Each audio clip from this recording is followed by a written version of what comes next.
Hi everyone, welcome back to the channel. आज हम exercise 1.4 के क्वेश्चन 3 और 4 सॉल्व करने वाले हैं। तो पहला क्वेश्चन 3 है, recall pi is defined as the ratio of the circumference से C of a circle to its diameter से D, that is pi equal to c upon d. This seems to contradict the fact that pi is irrational. How will you resolve this contradiction? ये कह रहा है कि हमें पता है पाई क्या है, एक इरेशनल नंबर है, बट यहाँ पे पाई हमें कैसे गिवन है, एक रेशनल नंबर के फॉर्म में गिवन है। तो ये कॉन्ट्राडिक्ट कर रहा है, यहाँ पे पाई कैसा है, रेशनल नंबर है, और हमें पता है पाई क्या है, इरेशनल नंबर है। तो हमें इस कॉन्ट्राडिक्शन को क्या करना है, रिजॉल्व करना है। ठीक है, तो सॉल्व करते हैं इसको। हमें गिवन क्या है, pi equal to C upon D. अब देखो क्वेश्चन में कहीं पर भी नहीं लिखा कि सी या डी या दोनों क्या है, इंटीजर्स हैं। ठीक है, क्या है, इंटीजर्स हैं। हमें सिंपली ये लिखा है कि pi equal to C upon D है। ठीक है, और हमें पता है कि रैशनल नंबर्स क्या होते हैं। We know that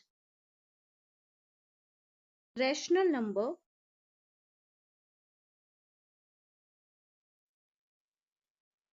equal to क्या होता है, पी अपॉन क्यू। ठीक है, where P and Q are integers and Q should not be equal to 0। ये कंप्लीट डेफिनेशन होती है किसकी, रैशनल नंबर की। और हमें यहाँ क्वेश्चन में डिफाइन नहीं किया गया है कि C या D या दोनों ही इंटीजर्स हैं। ठीक है, तो ये इरेशनल नंबर्स भी हो सकते हैं। हम यहाँ क्या लिखेंगे, here and pi equal to C upon D, comma लगा के C और D और both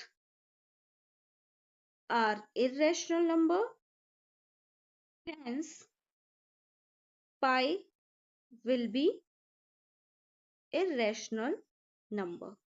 ठीक है, पूरा आपको स्टेटमेंट के फॉर्म में सॉल्व करना है। यहाँ पे सॉल्यूशन जैसा कुछ है नहीं, बस आपको स्टेटमेंट के फॉर्म में इसका आंसर लिखना है। ठीक है, तो ये हो जाएगा आपका आंसर। क्वेश्चन नंबर 4 करेंगे, represent under root 9.3 on number line. अभी तक हमने under root 2, under root 3, under root 5 को रिप्रेजेंट किया है। ठीक है, अब हमें अंडर रूट 9.3 को रिप्रेजेंट करना है। तो देखिए कैसे करते हैं हम इसको।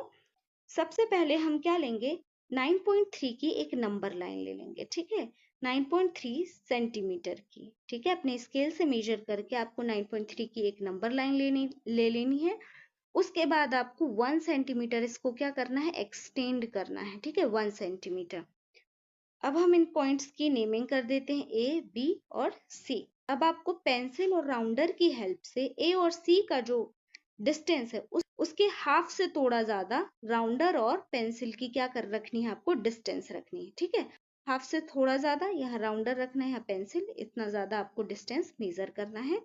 उसके बाद आपको राउंडर को कहाँ रखना है, ए पे, और एक ऊपर और एक नीचे क्या करना है, आर्क कट करना है। ठीक है, सेम आपको सी पे राउंडर रख के ऊपर और नीचे आर्क कट करना है। ठीक है, अब हमें 2 पॉइंट्स मिल जाएंगे, दोनों पॉइंट्स को आपस में ज्वाइंट कर देंगे, जिससे हमें क्या मिल जाएगा, मिड पॉइंट। और इस पॉइंट का हम नाम क्या रखेंगे, एम।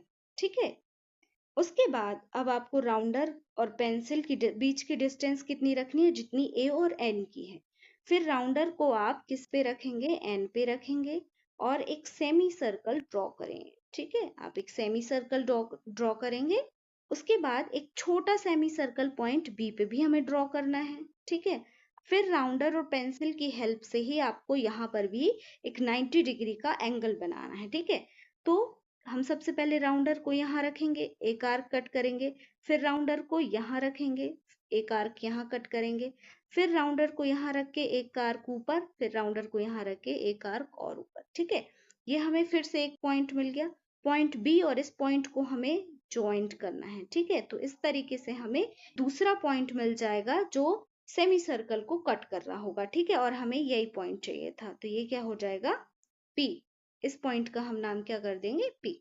ठीक है, उसके बाद अगेन आपको इस नंबर लाइन को क्या करना है, एक्सटेंड करना है। ठीक है, कितना करना है, 5 सेंटीमीटर तक। जैसे कि ये कितना हो गया था, 1 सेंटीमीटर, तो यहाँ से क्या हो जाएगा, 2, यहाँ हो जाएगा 3, और ये हो जाएगा 4। अब 4, 5 मैंने 4 तक रखा है। ठीक है, ये हमने एक्सटेंड जो किया उसका 1 सेंटीमीटर, ये इतना 2 सेंटीमीटर, ये 3 और ये 4। तो हमने यहाँ पे नंबर्स भी लिख दिए हैं। ठीक है, अब आपको क्या करना है कि B और P दोनों के बीच की डिस्टेंस फिर से मेजर करनी है। किससे? राउंडर और पेंसिल से। राउंडर को आप पॉइंट बी पे रखेंगे और पेंसिल को पॉइंट पी पे। तो राउंडर को पॉइंट बी पे रखिए और नंबर लाइन को आपको पेंसिल से कट करना है। अब जहां पर भी ये पेंसिल नंबर लाइन को कट करेगी, आपका वो पॉइंट क्या है? 9.3, अंडर रूट 9.3। ठीक है, इन शॉर्ट हम ब्रीफ में एक बार और फटाफट से समझ लेते हैं हमने क्या क्या किया था। ठीक है, सबसे पहले हमने 9.3 की नंबर लाइन ली थी, फिर हमने 1 सेंटीमीटर एक्सटेंड किया था, फिर हमने ए सी से थोड़ा सा ज्यादा, मतलब ए सी की जितनी लेंथ है उसके हाफ से थोड़ा ज्यादा राउंडर और पेंसिल के बीच की डिस्टेंस रखी थी। उसके बाद ए पे हमने राउंडर रख के 2 आर्क कट किए थे। ठीक है, ए और सी पे मतलब बारी बारी से राउंडर रख के आर्क कट किए, जिससे हमें क्या मिला? एक मिड पॉइंट मिला एन। उसके बाद हमने एन पे ही राउंडर रख के एक सेमी सर्कल ड्रॉ किया। ठीक है, उसके बाद हमने एक छोटा सेमी सर्कल पॉइंट बी पे भी ड्रॉ किया और यहाँ पे हमने 90 डिग्री का एंगल बनाया। ठीक है, 90 डिग्री का एंगल हमने कैसे बनाया? यहाँ पे राउंडर रखा, यहाँ एक आर्क कट किया, फिर इसी आर्क पे एक बार और राउंडर रख के एक और बार हमने सेमी सर्कल को कट किया। उसके बाद इन दोनों आर्क पे बारी बारी से हमने राउंडर रख के एक आर्क कट किया, जिससे हमें 90 डिग्री मिल गया और हमें यहाँ पे एक पॉइंट मिल गया P। उसके बाद हमने B और P के बीच की डिस्टेंस मेजर की और B में ही राउंडर रख के हमने नंबर लाइन को कट किया, जिससे हमें अंडर रूट 9.3 का पॉइंट मिल गया। ठीक है, तो ये थे हमारे क्वेश्चन नंबर 3 और 4। अगर आपको वीडियो पसंद आया हो तो अपने दोस्तों के साथ शेयर करिए एंड चैनल को सब्सक्राइब करना मत भूलिए। Thank you for watching.